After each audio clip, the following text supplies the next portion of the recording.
उसने कहा हरम अली की मस्तूरात बीबियां वो पेश की जाएं, मैं सैयदा ज़ैनब से गुफ्तगू करना चाहता हूं।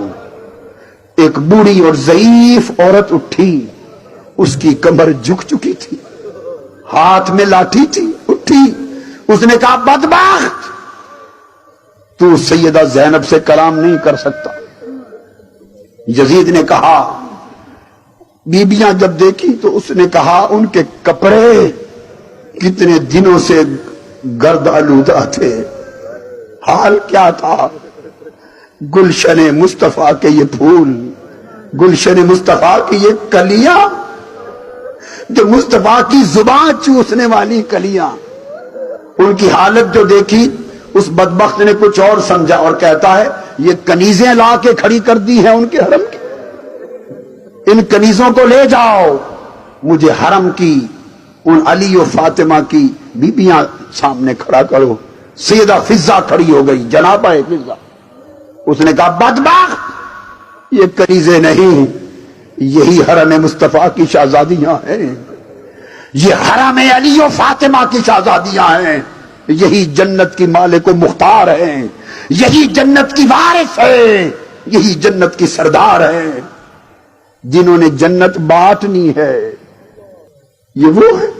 और तू सैयदा ज़ैनब से बात की जुर्रत नहीं कर सकता। जनाबा फिजा, उसने पूछा तू कौन है? उसने कहा मेरा नाम फिजा है, मैं हजरत फातिमा की बांदी थी और मैंने हुसैन को, ज़ैनब को, इन सब को उम्र भर गोद में खिलाया, जवानी से बुढ़ापा इनकी नजर किया है। एक सिपाही आगे बड़ा लठ उठाकर, उसने कहा तुम दरबार यजीद में इस तरह बोलती हो। उसने लठ लहराई कि फिजा के सर पे मार के 2 टुकड़े कर दे।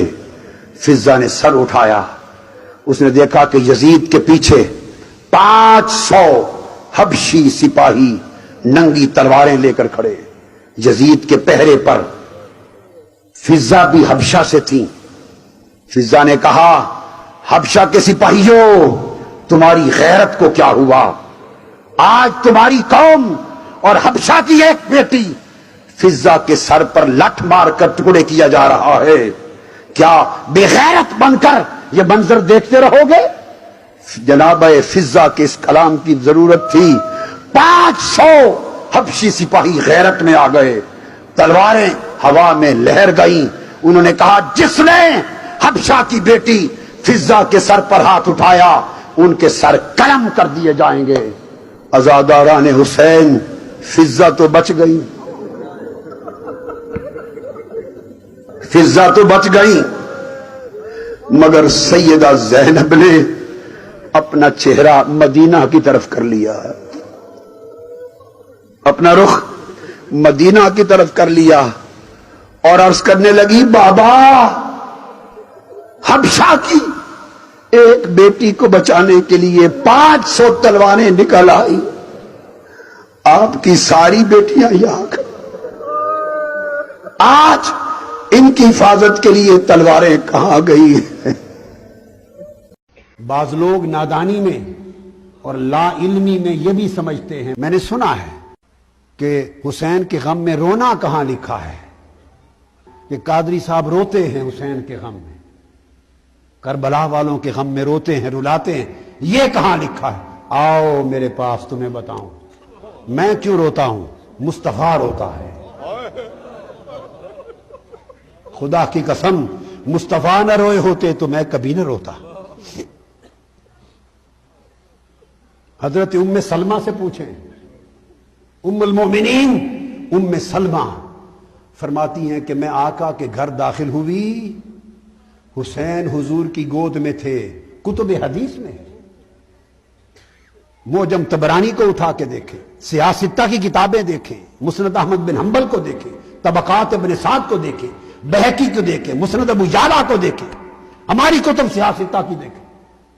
हजरत उम्मे सलमा फरमाती हैं आका के घर अंदर दाखिल हुई, हुसैन मुस्तफा की गोद में थे और मुस्तफा की आंखों से आंसू रवां थे। बता रहा हूं कि ताहिर उल कादरी क्यों रोता है हुसैन के गम में, और वो जंग वालों और पाकिस्तान वालों को क्यों रुलाता है हुसैन के गम में। اس لیے کہ مصطفیٰ روئے ہیں حسین کے غم میں، اور جس کے دل میں ایمان ہے وہ حسین کے لیے روئے گا۔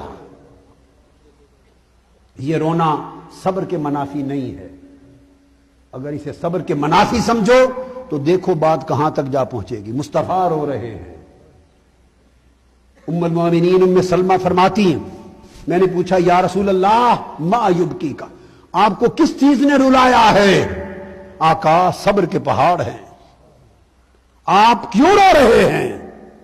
میرے آقا نے فرمایا ام سلمہ اتانی جبرائیل واخبرنی ان ابنی الحسین یقتل بعدی بارض یقال لها کربلا واتانی بتربت حمراء۔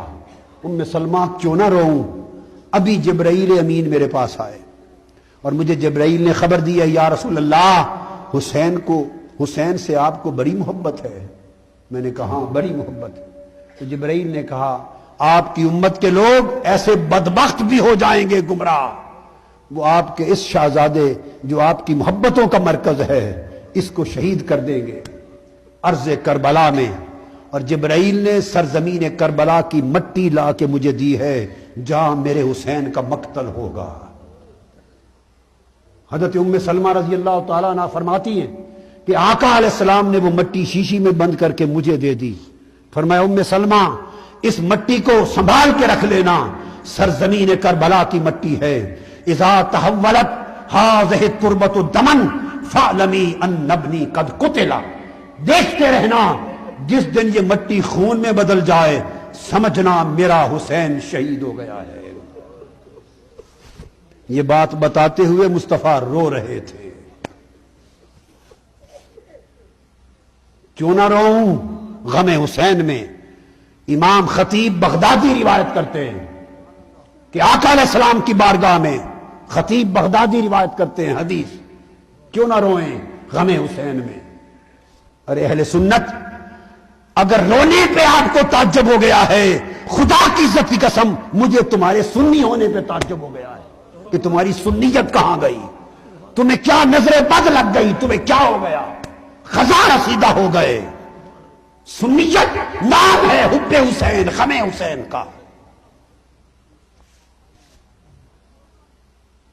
خطیب بغدادی روایت کرتے کہ آقا علیہ السلام کی بارگاہ میں ایک زانو پر حسین بیٹھے تھے، ایک پر آپ کے شہزادے ابراہیم بیٹھے تھے، بیٹا ابراہیم اور شہزادہ حسین، دو شہزادے بیٹھے۔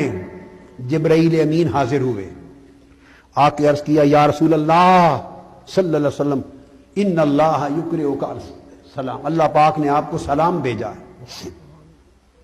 اور اللہ پاک نے سلام کے ساتھ یہ فرمایا ہے میرے حبیب یہ دونوں شہزادے آپ کے ساتھ نہیں رہ سکتے، ایک دے دو ایک لے لو، ایک دے دو ایک رکھ لو، اور ایک کے بدلے دوسرے کا فدیہ کر دو۔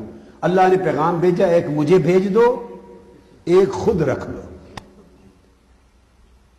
صحابی کہتے ہیں جب آقا علیہ السلام کو پیغام ملا کیوں نہ روؤں؟ فرماتے ہیں خدا کی قسم مصطفیٰ کے چشمان مقدس سے آنسو رواں ہو گئے۔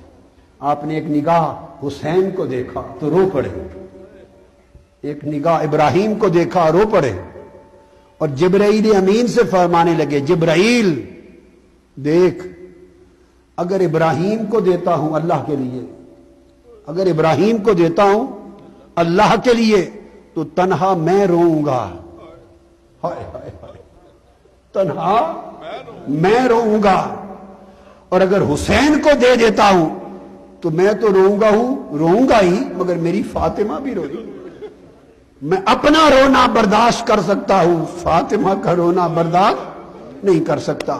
سو بلے جبرائیل میرا بیٹا ابراہیم لے جا اللہ کے لیے، حسین میں رکھتا ہوں۔ آقا رو رہے تھے۔ حضور سے محبت کرنے والوں کو غم حسین میں رونا ہوگا۔